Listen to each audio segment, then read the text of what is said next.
주 독생자 그의 나라 임하시네.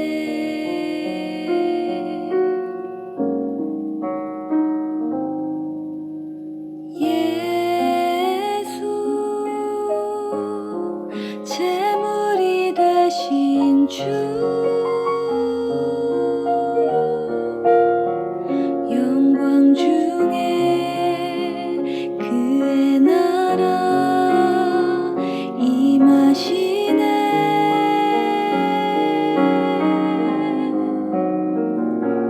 주의 나라 영원하며 그의 영광 무궁하리. 왕의 위엄과 능력이 이제 임하였으니 주의 주권과 주의 통치와 주의 나라 힘과 권세 임하네. 예수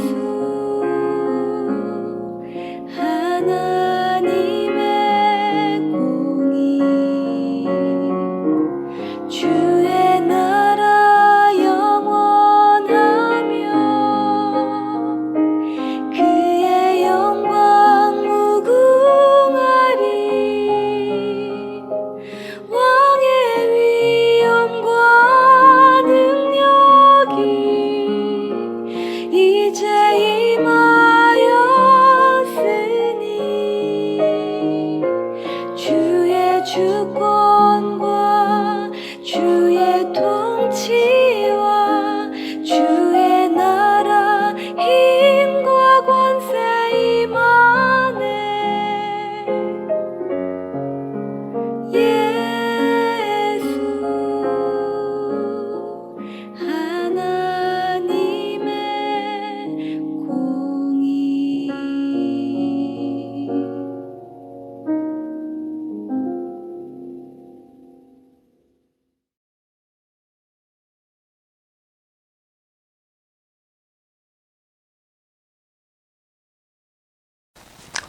여러분 안녕하세요. 네, 여러분 앞으로는 제가 이 기독교의 기본적인 진리들을 여러분과 함께 나누면서 갈 텐데요. 여러분 그런데 오늘은 그 전에 제가 여러분과 함께 좀 먼저 나눠야 할 이야기가 있습니다. 여러분 그것은 바로 기독교의 전제점에 대한 이야기입니다. 여러분 우리가 기독교의 기본 진리를 다루기에 앞서서 먼저 전제적으로 좀 함께 나눠야 할 이야기들이 있다는 것이죠. 여러분 그리고 그 전제점 중에서 가장 중요한 것은 이것인데요. 바로 우리 인간이 어떻게 하나님을 알 수 있는가? 우리 인간이 하나님에 대해서 어떻게 이야기를 나눌 수 있는가? 여러분 이것에 대한 이야기인데요. 여러분 요즘에 우리가 대체적으로 다 받아들이고 있는 과학 이론 중에 이 빅뱅 이론이라는 것이 있죠. 여러분 이것은 우주의 시작에 대한 이론인데, 여러분 우리가 만약에 이 빅뱅 이론을 그대로 다 수용한다라고 하면은 여러분 이 우주는 약 137억 년 전에 시작이 되었다라고 하는데요. 여러분 그런데 만약에 신이 있다라면은 여러분 신은 어떤 존재예요? 신은 이 빅뱅이라는 사건이 있기 전부터, 여러분 그러니까 137억 년 전부터 존재했던 그런 존재여야만 되는 것이죠. 여러분 그래야지 신이라고 이야기할 수 있지 않을까요? 여러분 그뿐만 아니라요. 여러분 이 우주의 크기는 얼마나 광활합니까? 여러분 말도 안 되게 또 상상을 뛰어넘을 만큼의 크기이죠. 여러분 그 안에서 우리 이 은하계는 너무나도 작은 먼지만도 못한 그런 크기라고 하는데요. 여러분 그런데 신은요 이 말도 안 되게 광활한 우주를 만든 그런 존재가 바로 신이라는 건데요. 여러분 그런데 이런 신을 우리가 어떻게 알 수 있겠어요? 여러분 그것은 실은 거의 불가능하다고 봐야 하지 않을까요? 거의 불가능하다는 것입니다. 여러분 그래서 사실 우리가 이 신에 대해서 알고 신에 대해서 이야기한다는 것 자체가 여러분 우리 인간에게는 정말로 굉장히 한계가 따르는 것이고요. 또한 굉장히 큰 어려움이 뒤따른다는 것을 여러분 우리가 인정해야 하지 않을까 하는 것이죠. 여러분 그래서 이런 문제들에 대해서 일단 좀 몇 가지 전제점들을 좀 나누면서 이 이야기를 진행하려고 합니다. 여러분 신은요 한자로는 한자로 요렇게 쓰고 요렇게 쓰고 헬라어로는 시오스라고 합니다. 시오스라고 하는데요. 여러분 신을 우리가 궁극적인 진리라고 이야기할 수도 있을 것 같아요. 여러분 세상에서는요 이 신의 존재에 대해서 여러분 두 가지 입장들이 있죠. 여러분 다 아시죠? 여러분 첫 번째는 무신론이고 또 두 번째는 유신론인데요. 여러분 무신론은 무엇입니까? 무신론은 신은 없다라고 생각하는 입장이에요. 여러분 여기도 실은 상당히 복잡하고 다양한 이야기들이 있기는 한데요. 어쨌든 무신론은 신은 없다. 우주를 만든 신, 창조주, 이런 것이 없고 오직 물질만이 존재할 뿐이다. 이렇게 주장하는 이론이죠. 여러분 제가 과학자가 아니라서 이런 부분들을 거의 잘 알고 있지 못하지만요. 어쨌든 이 부분들을 단순하게 설명한다면 이런 것인데요. 물질이 있는데 물질이 아주 오랜 시간을 통해서 그리고 우연이라는 방식을 통해서 지금 현재의 모습들로 만들어졌다라는 것이죠. 여러분 이것이 오늘날 진화론자들이 가지고 있는 이 우주의 존재에 대한 기본적인 전제라고 할 수 있는데요. 결국은 물질과 시간이 합쳐져서 우연히 지금의 모습을 하게 되었다. 이렇게 얘기하고 있는 것이죠. 여러분 그런데 유신론에 대해서 어떻게 얘기하죠? 유신론에서는 이 앞에 무신론자들의 주장들에 대해서 그렇지 않다. 그게 아니다. 신은 존재한다. 온 우주와 인류, 이 모든 것이 다 신에 의해서 만들어졌다. 여러분 이렇게 주장하는 것이 바로 유신론이라는 것이죠. 그러니까 궁극적인 진리가 바로 존재한다라는 거예요. 그렇죠? 여러분 근데 여기에 한 가지 많이들 오해하고 있는 부분이 하나 있는데요. 여러분 어떤 분들은 무신론은 과학이고 유신론은 종교라고 생각하시는 분들이 있어요. 그렇죠? 그런데 이것은 이 과학에 대해서 정말 조금 잘못된 생각을 가지고 있기 때문에 이런 생각들이 있는 것인데요.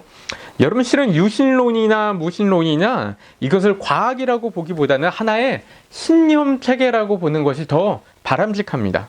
여러분 왜냐하면 제가 이렇게 설명할 수 있을 것 같아요. 여러분 이런 분들이 간혹 계시죠. 신이 있다면 신이 있다는 것을 증명해봐라.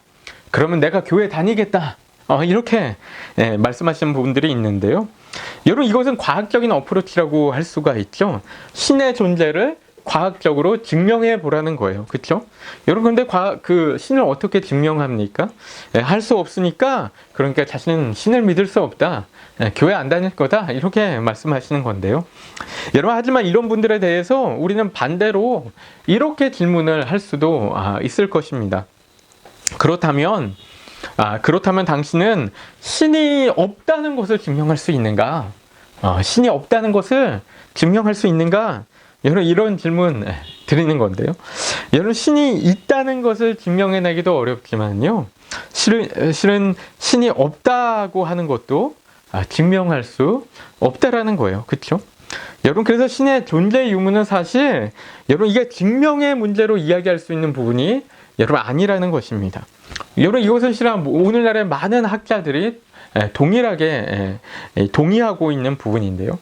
여러분 그래서 이것을 우리가 이 증명의 문제로 보기보다 여러분 이게 신념 체계라고 보는 것이 훨씬 더 합리적이라는 것입니다. 여러분 이것은 하나의 신앙과 같은 것이라는 거죠. 각자의 믿음이라는 거예요. 여러분 그러니까 이게 과학과 종교의 문제로 보기보다 이건 각자 개인들마다 가지고 있는 자신의 신념, 믿음, 그리고 전제점, 세계관 이런 문제라고 보는 것이 더 합리적이다라고 할 수 있는데요. 여러분 그렇기 때문에 이 과학과 종교가 항상 대립된다는 식으로 생각하는 것은 오해일 수 있고요. 그것보다는 오히려 반대로 오히려 과학과 종교가 상호 보완적인 관계라고 보는 것이 더 바람직하다라는 것이죠. 물론 그렇지 않은 부분들도 뭐 있을 수는 있죠. 뭐 워낙 이제 과학자들도 다양한 어떤 믿음과 신뢰들을 또 자신이 주장하는 바를 가지고 있으니까 그런 건데요. 여러분, 하지만 아인슈타인이 이런 이야기를 했다고 해요. 과학이 없는 종교는 장님이고 종교가 없는 과학은 절름발이라는 거예요. 과학과 종교는 서로 상호 보완적인 관계라는 것이죠. 여러분, 현재 진화론자 중에서 물론 이렇게 아주 극단적인 진화론을 옹호하시는 분들도 있습니다. 그래서 자꾸 종교와 과학을 계속해서 대립시키는 분들도 있어요. 리차드 도킨스 같은 분이 그런 대표적인 분이라고 할 수 있는데요. 여러분, 하지만 이런 것은 실은 진화론 학계에서도 좀 비판하는 목소리들이 좀 많이 나오고 있는 이야기라고 해요. 그래서 이 도킨스의 이런 극단적인 주장들은 여러분 사회에 전혀 도움이 되지 않는다라는 것이죠. 여러분, 그래서 물론 이런 진화론자 이 학자들 중에도 이렇게 극단적으로 이렇게 대립시키는 경우들이 있기는 있다는 것인데요. 여러분, 어쨌거나 이 무신론과 유신론의 문제는요, 이 증명의 문제라기보다 여러분 개인의 선택의 문제로 보는 것이 더 낫다라는 것이죠. 여러분, 그런데 어떻게 선택합니까? 여러분, 우리가 어떻게 선택해야 할까요? 여러분, 우리가 정말 진지하게 고민해 볼 수밖에 없는 것이죠. 여러분, 정말 우리가 살고 있는 이 모든 것이, 그리고 나라고 하는 존재가 이렇게 물질과 시간과 우연에 의해서 오랜 세월 동안 몇십억 년이 지난 동안에 그렇게 형성된 것으로 볼 것인가? 여러분, 그렇게 되면 우리는 뭐예요? 우리는 죽음으로써 다시 물질로 돌아가고 죽어서 다시 무로 돌아가는 존재. 우리의 정신이나 도덕이나 미적 감각이나 이런 것들이 다 진화론적으로 생성된 그런 존재로 볼 것인가? 아니면 나라고 하는 존재는, 또 이 세상이라는 존재는 신이라는 어떤 초월적인 존재로 의해서 특별한 목적을 가지고 특별한 원리에 의해서 지음을 받은 그런 존재로 볼 것인가? 여러분, 이런 것이죠. 여러분, 그래서 이것은 전제의 문제, 우리의 선택의 문제라는 것이죠. 여러분, 저희가 이 문제를 지금 다 다룰 수 있는 것은 아니라서요. 이 시간에는 유신론과 무신론 중에 특별히 이제 유신론에 대한 부분만 좀 집중해서 보려고 하는데요. 여러분, 그런데 이 유신론에 있어서도요, 실은 또 다른 두 가지의 입장이 있는 것을 우리가 볼 수 있는데요. 여러분, 뭐냐면 인간이 신에 대해서 접근하는 방식이 다른 거예요. 여러분, 이 방식이 어떻게 다른가 보면 아주 중요한 요소 중 하나가 바로 소통이라는 것입니다. 신과의 소통, 하나님과의 커뮤니케이션이라는 거예요. 여러분, 이 두 가지 입장 중 한 가지는요, 신이 인간에게 소통을 하지 않는다, 이런 입장이 있는데요. 여러분, 그래서 절대적인 진리가 있는데 그 절대적인 진리가 우리 인간과의 소통을 하지 않는다는 것이죠. 여러분, 그리고 또 다른 입장은 반대로 아니다, 신은 인간과 소통을 한다, 절대적인 진리를 알 수가 있다, 인간이. 여러분, 이런 두 가지의 다른 입장이 있는 건데요. 여러분, 동양의 철학들에서도 보면요, 이 불교나 도교나 이런 동양의 일반적인 사상들에서는 여러분, 이 신이라고 하는 존재가 있어도 이게 거의 인격적인 존재라고 생각을 하지 않습니다. 그래서 어떤 궁극적인 진리가 있기는 하지만 이 궁극적인 진리가 인간에게 소통을 하지 않는다라는 거예요. 여러분, 그러면 우리는 어떻게 해야 합니까? 여러분, 인간이 스스로 이것을 알아가기 위해서 여러 가지 방법들을 쓰면서 애쓰고 노력하고 수고해야 되는 것이죠. 여러분, 사실 세상에 있는 대부분의 종교들이 이런 자세들을 갖고 있습니다. 인생의 의미가 무엇인가? 인생에 왜 이런 고통들이 있는가? 선과 악은 어떻게 볼 수 있고 어디서 기인한 것인가? 여러분, 이런 다양한 질문들에 대해서 여러분, 세상의 종교들은 끊임없이 생각을 하고 명상을 하고 또 책을 읽고 토론을 하고 이러면서 여러분, 이런 과정 가운데 만들어진 종교를 바로 고등 종교라고 하는 것이죠. 이게 이제 불교나 도교나 이런 종교들인데요. 여러분, 그러니까 모든 문화의 중심에는 이런 고등 종교들이 있는 거예요. 여러분, 그래서 이렇게 알아가려고 하는 것입니다. 어떻게 이런 어떤 신적인 영역에 도달하고 삶의 의미를 이런 방식으로 깨닫기를 원하는 것이죠. 여러분, 그런데 이렇게 수고하고 노력할 수밖에 없는 이유는 무엇이냐면 바로 신이 인간에게 알려주지 않으니까요. 그렇죠? 어떤 절대적인 존재가 인간과 소통하지 않으니까 여러분, 우리 인간이 이렇게 알아갈 수밖에 없다라는 것이죠. 여러분, 우리가 쓰는 말들 중에서 언어 도단이라는 말이 있는데요. 여러분, 이 말은 뭐 어떤 말도 안 되는 어떤 일들을 얘기할 때나 아니면은 뭐 어이가 없어서 할 말이 없다, 이런 뜻으로 쓸 때 이 언어 도단이라는 말을 쓰는데요. 여러분, 그런데 이 언어 도단이라는 말이 실은 원래는 이 불교에서 기원한 그런 표현이라고 합니다. 여러분, 이 말의 원뜻은요, 원래 말의 길이 끊어졌다라는 뜻이라고 하는데요. 여러분, 그래서 이것은 이 깨달음의 세계가 이 말로 표현할 수 없다라는 거예요. 원래 이제 참된 해탈의 경지에 이른 사람들이 이 깨달음의 경지를 설명할 때, 말할 때 쓰는 말이라고 하는데요. 말로 설명할 수 없다라는 것이죠. 표현할 수 없다라는 거예요. 여러분, 이것은 저에게 상당히 어려운 말인데, 이 도교 도덕경 1장에 이런 말이 있다라고 해요. 저도 처음 들어봤는데, 이 도가도 비상도 명가명 비상명, 이런 말이 있다라고 하는데요. 여러분, 이 말의 뜻은요, 도를 도라고 부르면은 이미 도가 아니고, 이름을 이름으로 지으면 그때부터 이름이 아니라는 의미라고 합니다. 여러분, 이것은 우리가 말로 표현할 수 없다는 거예요. 우리가 진리를 규명할 수 없다라는 것입니다. 여러분, 그런데 이런 입장들은 전부 여러분, 신이 인간에게 소통하지 않으니까 여러분, 우리 인간이 직접 신을 알아가야 하는 것인데, 그런데 인간의 언어에 어떻게 진리를 담을 수 있는가? 여러분, 우리 인간의 사고와 생각으로 어떻게 신적인 영역을 표현할 수 있는가? 여러분, 이것은 할 수 없다, 불가능하다, 여러분, 이렇게 이야기하고 있다라는 것이죠. 여러분, 우리가 암중모색이라는 표현을 쓰기도 하는데요. 여러분, 깜깜한 방에서 이렇게 더듬어가면서 알아가는 그런 과정이라는 것인데요. 실은 이런 모습들이 이런 암중모색 같은 모습일 수 있는 것이죠. 여러분, 하지만 이런 과정 가운데 계신 분들을 보면요, 정말 그렇게 노력하는 모습들이 정말 너무나 경이롭습니다. 솔직히 존경스럽기까지 하죠. 집도 떠나고 가족도 보지 않고 또 산속에 들어가서 그렇게 고행까지 하면서 깨닫기 위해서 피나는 노력을 하는데요. 정말 그런 모습들이 정말 경이롭고 존경스럽고 그렇습니다. 여러분, 불교 같은 경우에는 장자불화라고 해서 앉아서 눕지 않는 어떤 그런 수행도 한다고 그래요. 여러분, 근데 성철 스님 같은 분은요, 여러분, 이런 어떤 수행을 8년이나 하셨다라고 합니다. 여러분, 이것은 정말 대단한 일이 아닐 수가 없는 것이죠. 여러분, 근데 문제는 무엇이죠? 이런 놀라운 수행을 하더라도 시간이 지나서 깨달음을 얻으면 너무나 좋은 건데, 여러분, 깨닫지 못할 수도 있는 것이죠. 사람에 따라서 다른 것이죠. 여러분, 여기에 중요한 면이 있는데요.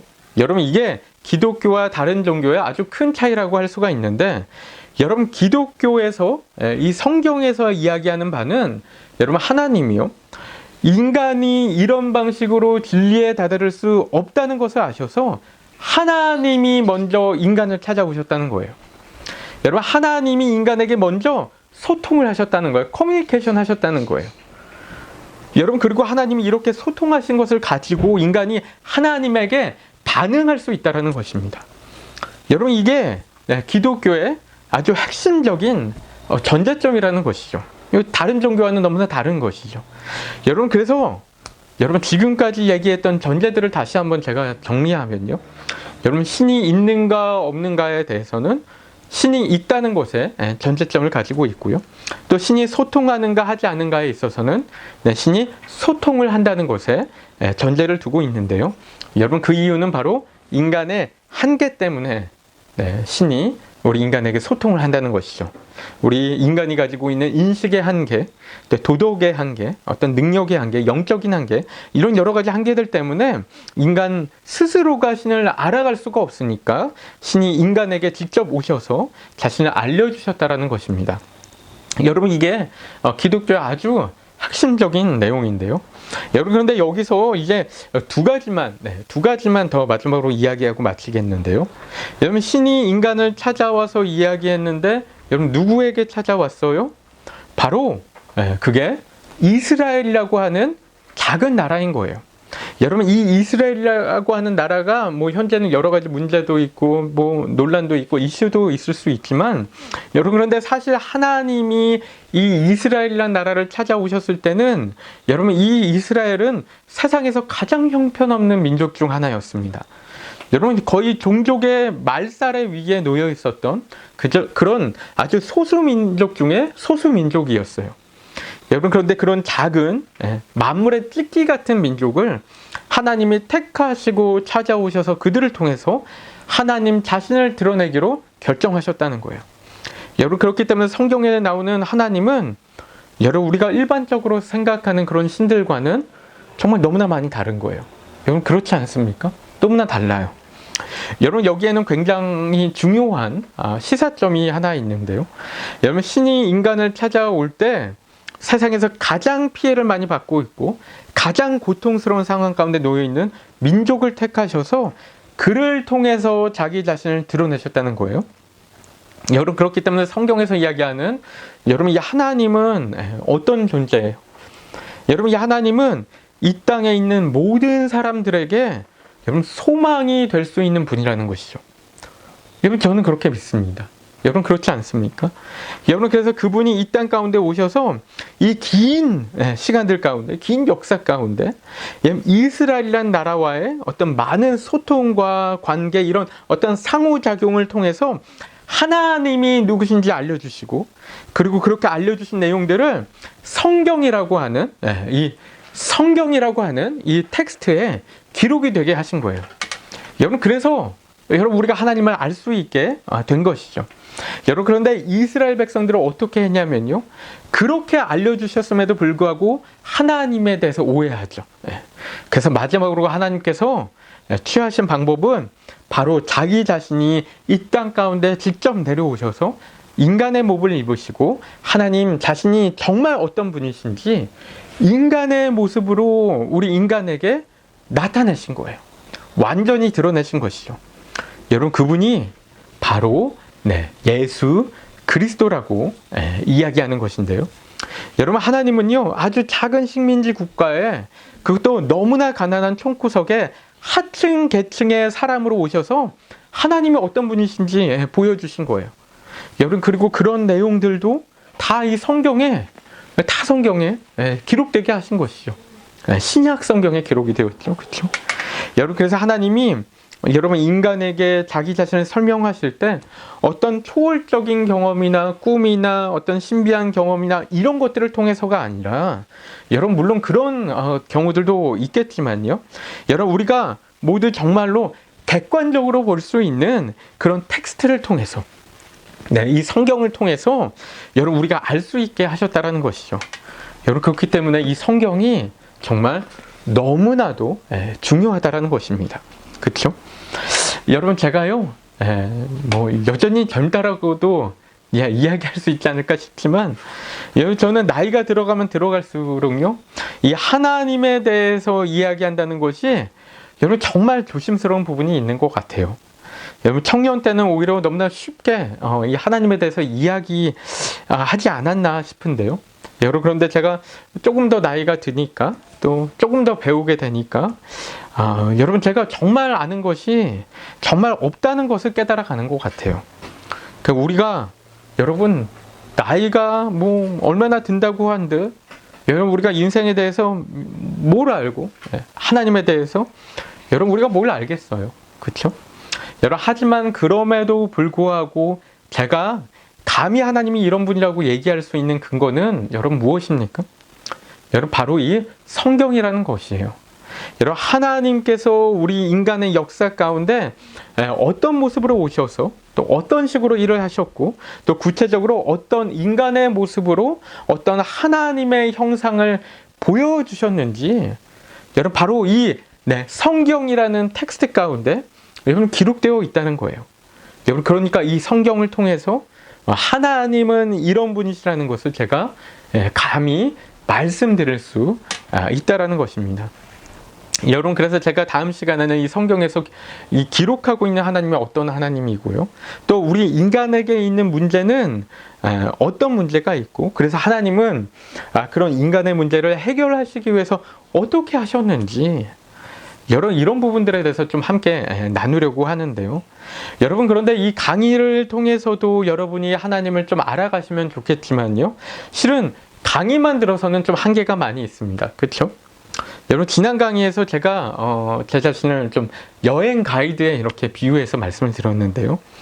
여러분, 저는 여러분에게 뭐 이쪽으로 가보세요, 저쪽으로 가보세요, 이것을 보세요, 뭐 이렇게 안내해 줄 수 있는 그런 정도밖에 안 되는 것이죠. 여러분, 그래서 정말 저쪽으로 가서 눈으로 보고 확인하고 만져보고 또 냄새도 맡아보고, 여러분, 이런 작업들은 실은 여러분들이 직접 하셔야 하는 그런 일인 것이죠. 여러분, 그래서 제가 여기서 추천드리고 싶은 것은, 여러분, 제가 말씀드린 이 성경이라는 텍스트를 통해서 하나님이 어떤 분이신지를 한번 직접 보셨으면 좋겠어요. 여러분, 다른 사람의 설명을 통해서가 아니라 자기 자신 스스로 이 텍스트를 한번 읽으면서 하나님은 이런 분이시구나, 이런 것을 한번 직접 읽어보고 알아보셨으면 좋겠다라는 것이죠. 여러분, 그래서 제가 추천드리는 바는요, 이 요한복음에서 몇 부분을 이렇게 한번 읽어보시면 좋겠는데요. 여러분, 제가 책자에도 이렇게 기록해 놨고 또 자막으로도 이렇게 알려드리는데, 여러분, 이 요한복음은요, 예수님의 모습을 아주 섬세하게 다루고 있다고 해요. 그래서 요한복음을 통해서 하나님이 어떤 분인지 알아가는데 좀 많은 도움이 되지 않을까, 이렇게 생각하는 부분들이 있고요. 그리고 만약에 이 예수님의 생애에 대해서 한번 전체적으로 보고 싶으시다면요, 여러분, 마가복음을 한번 보시면 좋습니다. 왜냐하면 이 마가복음은 좀 짧은 편이거든요. 그래서 한 자리에서 한 번에 쭉 읽어보실 수 있지 않을까 생각하는데요. 이렇게 한번 보시면은요, 정말 예수님을 통해서 드러난 하나님이 어떤 분이신지 여러분들이 좀 알아가시지 않을까 생각하는 것이죠. 여러분, 그래서 이 성경이라는 텍스트를 통해서 한번 하나님을 알아가시고 또 궁극적인 진리, 삶의 의미를 또 알아가시는 우리 여러분들 되시기를 축복합니다. 제가 기도하고 마치겠습니다. 하나님, 우리의 역사 가운데 들어오셔서 하나님이 어떤 분이신지 알려주시고, 이 성경이라는 객관적인 텍스트를 통해서 지금도 우리가 하나님을 알아갈 수 있게 허락하시니 감사드립니다. 하나님, 이 강의를 듣는 모든 분들이 하나님을 온전히 깨달으며 진리를 알아가며 참으로 자유롭고 풍성하고 행복한 삶을 살아나가기를 소망하고 축복하며 예수님의 이름으로 기도합니다. 아멘.